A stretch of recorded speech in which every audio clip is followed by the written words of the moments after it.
Alors les enfants et les ados sont invités à descendre.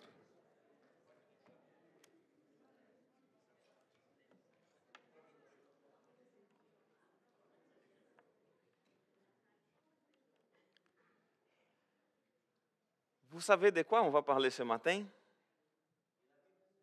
De la Bible, oui. Ah, ça se peut qu'on va parler de Jésus aussi, ou de Dieu. On va parler des louanges. Et pourquoi on va parler des louanges? Parce que parfois, dans la vie, il est parfois difficile, il est parfois facile de se laisser emporter par les soucis de la vie et parfois n'avoir pas la joie de louer l'Éternel. Parfois, on vient, par exemple, le dimanche matin à l'église avec plein de choses à régler, plein de problèmes. Mais qu'est-ce qui se va passer? Soit mon emploi, soit les problèmes de ma famille, dans ma famille, soit des problèmes de maladie, le travail, les responsabilités, les incertitudes. Tout cela peut parfois étouffer notre foi. Notre foi et alors notre joie. Mais aujourd'hui, on vous invite à faire une pause et à vraiment lever les yeux, à écouter comme l'appel vibrant du psaume 100 qui dit ceci: poussez vers l'Éternel des cris de joie. Maintenant, je lis la Bible de Louis II, ensuite je vais prendre la Semeur, mais parce que j'aime bien ce premier verset-là. Poussez vers l'Éternel des cris de joie, vous tous habitants de la terre. C'est une invitation à la louange. Et parfois, lorsqu'on pense dans la louange, parce qu'ici n'est pas simplement une suggestion, c'est vraiment un cri du cœur, c'est vraiment une invitation à célébrer notre Dieu avec une joie débordante. Et c'est pas mal intéressant, parce que parfois on pense, c'est quoi la louange? Et j'ai laissé ce message, je pensais d'apporter ce message ce matin exactement dans un dimanche qu'on fait une louange plus simple. Je parle dans le côté qu'il n'avait pas d'autres instruments. Il avait l'instrument le plus important, qui s'était créé par Dieu, notre voix. Et une guitare. Et on a loué l'Éternel avec toute notre joie. Oui, c'est bien parfois d'avoir tous les instruments. Un orchestre avec plusieurs instruments. Ou parfois avoir juste notre voix. Ou parfois avoir juste un violon, un piano. Parce que le plus important n'est pas du tout la question de quel instrument on va utiliser. Parce que lorsqu'on parle de louange, l'instrument le plus important, c'est nous tous, notre voix pour louer l'Éternel. Et pourquoi nous sommes invités à célébrer l'Éternel, à louer l'Éternel avec joie? Parce qu'il est digne de louange, parce qu'il est le Créateur, le Roi des rois, il est notre berger. Et ce matin, nous allons explorer ensemble surtout deux vérités qui sont puissantes de la parole de Dieu dans le psaume 100. D'abord, c'est comme nous sommes appelés vraiment à nous réjouir devant l'Éternel. Et ensuite, pourquoi il mérite chaque note de notre louange qui sort de notre bouche, chaque mot, chaque parole, alors qu'on est là pour louer l'Éternel. Alors, on voit dans ce texte, et je vous invite à relire le verset 1, qu'il est écrit ceci: psaume pour remercier Dieu.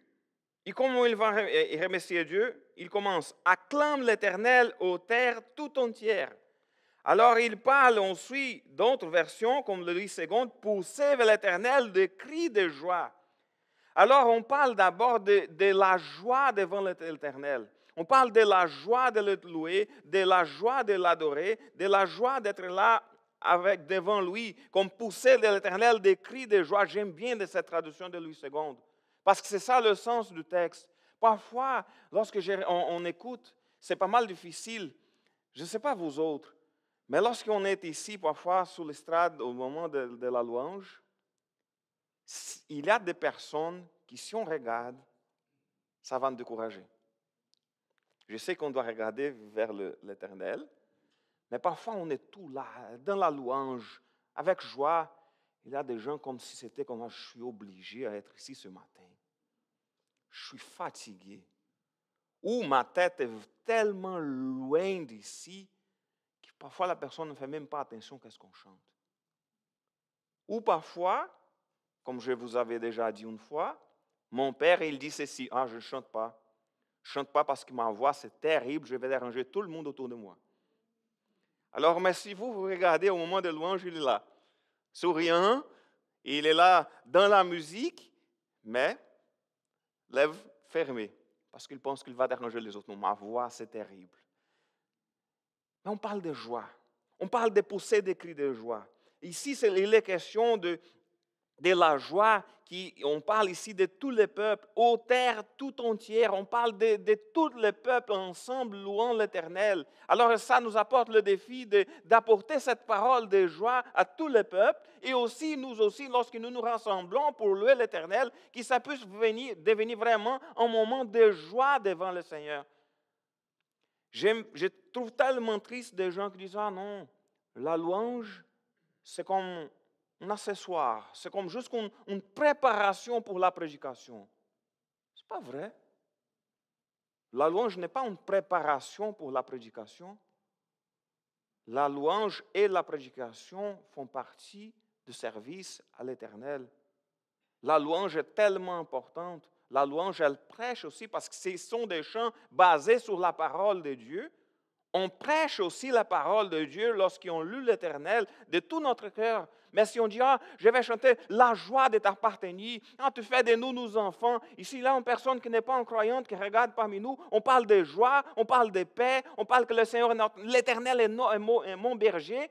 Et je parle comme ça, l'Éternel est mon berger. Mais écoute, c'est terrible cette affaire d'être chrétien. Regarde la personne à côté de moi. Alors, il faut être plus intentionnel de penser, hey, je suis devant le Seigneur, le Dieu Tout-Puissant. Et ça me fait rappeler, comme par exemple, Philippiens chapitre 2, il dit que c'est pourquoi Dieu, dans la souveraineté élevée, lui a donné, c'est-à-dire à Jésus, les noms qui est au-dessus de tous les noms. Et au verset 10 d'Éphésiens chapitre 2, il dit, afin qu'au nom de Jésus, tout genou fléchisse dans les cieux, sur la terre et sous la terre. Et que toute langue confesse que Jésus-Christ est le Seigneur à la gloire de Dieu le Père. Alors, il est question de savoir que la louange, la proclamation d'évangile, oui, c'est pour toute la terre, c'est pour tout le monde entier, alors qu'on puisse le faire avec joie. Acclamons l'Éternel. Et aussi, la première partie du verset 2, il est écrit « Servez l'Éternel avec joie ». Servez l'Éternel avec joie. Ça, c'est tellement important parce que parfois, c'est vraiment en contraste avec l'idée de je suis obligé. Parce que si on est là pour servir le Seigneur et on ne le fait pas dans la joie, soit si on parle de servir dans le sens de service, dans le sens de faire quelque chose pour le Seigneur, ou de simplement être des serviteurs de Dieu, même cela, on doit le faire avec joie. Parfois, si on trouve quelqu'un qui a dit « Ah non, je suis là pour servir le Seigneur, mais je suis là juste parce que je suis obligé, parce que j'ai donné mon nom. » Pour moi, là, viens pas. Assis-toi. On ne doit pas faire quelque chose pour le Seigneur parce qu'on a donné notre nom. On doit le servir avec joie. Ah, parce que mon nom était là dans l'agenda, alors je vais le faire. Ah non, Eduardo m'a dit de faire quelque chose, alors il m'a demandé, je l'avais dit oui, alors il faut le faire. De la joie. Alors, Eduardo, alors on ne va faire rien à l'église parce qu'on va attendre que la joie vienne. Non, cherchons d'abord la joie. On ne peut pas dire, OK, non, Eduardo, je ne fais rien parce que je n'aime pas la joie de faire quelque chose pour le Seigneur. Alors, il y a quelque chose vraiment qui ne va pas bien dans votre cœur si vous n'avez pas la joie de servir le Seigneur, la joie de le louer. Ça, c'est important. Louons l'Éternel avec joie.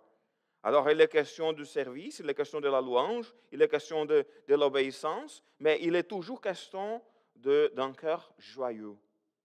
Et non de « Ah, je suis obligé à faire quelque chose, je suis obligé à être là ». Je ne sais pas vous autres, mais dans mon adolescence, parfois, je ne voulais pas venir à l'église. Et papa disait « OK, on y va ». Parfois, je disais, je n'aime pas, je voulais regarder la course de Formule 1. À l'époque, il y avait un pilote brésilien, Ayrton Senna, je ne sais pas si vous vous rappelez, et je voulais regarder la course. Mais papa disait, non, on y va, on y va. Parfois, il laissait, OK, aujourd'hui, mais lorsque j'arrivais à l'église, même si je ne voulais pas, j'avais de la joie d'être là. Parce que j'étais avec mes frères et sœurs, j'étais devant l'Éternel. Il y avait une madame que j'ai connue, qui, dans la première église où j'étais pasteur, ça fait presque 20 ans, elle disait souvent ceci: le jour où je ne suis pas envie d'aller à l'église, c'est le jour que j'ai plus besoin d'aller à l'église. Alors, si je ne suis pas envie d'aller à l'église, voilà, je vais y aller. Parce que j'ai besoin davantage, parce que c'est un mauvais signe que je suis, ça ne suis pas si près de Dieu comme j'aimerais être. Et ensuite, la question de la joie, ça devient un peu plus fort dans la deuxième partie du verset 2, où il est écrit « Entrez en sa présence avec des chants joyeux ». Oui, je sais qu'on a tout genre de chants. Et c'est important de chanter aussi des chants qui nous apportent la réflexion, qui nous mettent dans la prière, doucement, dans un moment de réflexion personnelle. Mais oui, c'est important aussi de chanter avec joie, de chanter le Seigneur avec joie, d'entrer dans sa présence avec des chants joyeux, ou comme il est écrit au verset 4, avancez par ses portes avec reconnaissance, entrez dans ses parvis en chantant ses louanges, rendez-lui votre hommage, bénissez-le. Alors on voit ce texte-là, on voit de la joie d'entrer dans la présence de Dieu, on voit de la joie d'entrer pour se rassembler pour louer l'Éternel. Alors, on a besoin de revoir s'il y a quelque chose, je ne suis pas joyeux pour être là, je n'ai pas envie d'être là, et je dois demander au Seigneur de m'aider, de traiter mon cœur pour que je puisse être dans la joie lorsque je suis devant lui, dans sa présence, parmi mes frères et sœurs pour le louer. Alors, il est question d'entrer dans sa présence, dans la joie, parce que le chant, c'est vraiment comme une expression de cette joie intérieure. Je ne sais pas vous autres, parce qu'il y a des gens qui aiment plus la musique et d'autres qui aiment moins. Moi, là, je suis joyeux, je chante. Je chante. Chez moi, je chante. Ben, je ne vais pas le faire dans une réunion. Je ne suis pas dans une réunion, je vais commencer à chanter parce que je suis joyeux. Non, mais parfois, il vient beaucoup de chants dans ma tête parce que j'aime la musique, j'aime chanter, j'aime surtout louer l'Éternel. Alors ça, c'est quelque chose que ça doit faire partie de la vie de chaque croyant, d'aimer la question de louer l'Éternel. Par exemple, il y avait dans d'autres églises, ce n'était pas ici, des gens qui arrivaient juste pour le moment de la prédication. Je sais que parfois, c'était quelqu'un qui était vraiment en retard. Mais dans une des églises au Brésil, je voyais qu'il y avait des gens qui arrivaient toujours jusqu'au moment de la prédication. Et je voyais ça comme un symptôme que, OK, pour moi, l'important, c'est juste la prédication pour être nourri. Non. Oui, c'est important. Mais ce n'est pas juste ça. Qu'on puisse chanter, entrer en sa présence avec des chants joyeux, qu'on puisse avancer par ses portes avec reconnaissance, qu'on puisse entrer dans ses parvis en chantant ses louanges avec toute joie, de tout notre cœur, qu'on puisse vraiment chercher la joie qui vient du Seigneur. Alors, louons l'Éternel avec joie. Et pourquoi? Parce qu'il est digne de louange. Parce que ce n'est pas juste parce que chanter, ça fait du bien. Oui, pour moi, chanter, ça fait du bien. Mais ce n'est pas juste ça. C'est parce qu'il mérite notre louange. Pourquoi? Parce que d'abord, il est éternel, il est Dieu. C'est ça que c'est écrit au verset 3 au début. Sachez que c'est l'Éternel qui est Dieu. Alors, il vient parler, OK, on vient chanter, on va entrer dans ses parvis avec joie, on va chanter des chants joyeux. Pourquoi? Parce que c'est l'Éternel qui est Dieu et lui qui nous a fait. Alors, tout d'abord, c'est lui qui est Dieu, c'est lui qui mérite notre louange, notre adoration, et c'est lui qui est là, c'est lui qui nous a créés, comme dit la deuxième partie, c'est lui qui nous a fait. Alors, il est question de reconnaître, oui, il est le Dieu Tout-Puissant. Écoutez, quel privilège. Il a fait de nous ses enfants. Jésus, il a donné sa vie pour nous autres. Parfois, on est troublé par plein de choses qui se passent dans la vie, mais même malgré les épreuves, on doit penser, hey, écoute, j'ai beaucoup de raisons pour entrer avec joie dans la présence de Dieu, parce qu'il est mon Dieu, parce qu'il nous a fait, parce que nous sommes son peuple. Le Seigneur, il nous a fait, il a fait de nous ses enfants, et il n'est pas simplement nous a créés, mais nous a créés avec un but. On parle, par exemple, dans Éphésiens chapitre 1, le verset 11 et 12, « En lui, nous sommes aussi devenus héritiers, ayant été prédestinés suivant la résolution de celui qui opère toutes choses d'après le conseil de sa volonté. » Avec quel but? C'est au verset 12. « Afin que nous servions à louange de sa gloire. » Le Seigneur nous a fait, il a fait de nous ses héritiers, il nous a prédestinés, il a fait de nous pour opérer dans ce grand conseil de sa volonté, il nous a attirés à lui afin que nous servions à la louange de sa gloire. Alors il est question de louange, il est question de savoir qu'il nous a fait, il est question de savoir que nous sommes son peuple, que nous sommes son troupeau. Et c'est comme dans Louis II, il dit, nous sommes... la partie C du verset 3, il est écrit que nous lui appartenons et nous sommes son peuple, le troupeau qu'il fait paître. Et dans Louis II, il est écrit le troupeau de son pâturage. Alors il est question de reconnaître, ce n'est pas simplement qu'il nous a fait dans le passé, mais il a fait de nous son peuple, il a fait de nous ses enfants, il est notre Père qui nous aime tellement. Il nous aime. Alors, on a tellement de raisons pour louer l'Éternel avec toute la joie, parce que nous sommes à lui, nous sommes son peuple, nous sommes les bébris. Alors, il est question qu'il nous a créés pour avoir une relation avec lui. Et cette relation, on peut exprimer de plein de façons, par exemple par la prière et aussi par la louange. Bénis l'Éternel. Alors, c'est le privilège que nous sommes, et nous avons été choisis comme peuple de Dieu. On est soigné par lui. Il est notre berger. Alors parfois, comme je disais tantôt, oublions les choses. Oublions un peu lorsqu'on se rassemble pour louer l'Éternel. Laissons les problèmes en arrière. Laissons dehors. Qu'on puisse vraiment nous concentrer et dire, écoute, je suis là pour louer l'Éternel. Avec joie. Parce qu'il est Dieu, parce qu'il m'a fait, parce qu'il a fait de moi son peuple. Et, au verset 5, « Car l'Éternel est bon, car son amour dure à toujours, et sa fidélité s'entendra d'âge en âge. » Écoutez, regardez ici.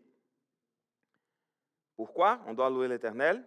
Parce qu'il est Dieu, il nous a fait, nous sommes son peuple, et ce Dieu-là qui nous a créés, il est bon, son amour durera toujours et sa fidélité s'entendra d'âge en âge. On parle de quelques qualités ici de notre Dieu.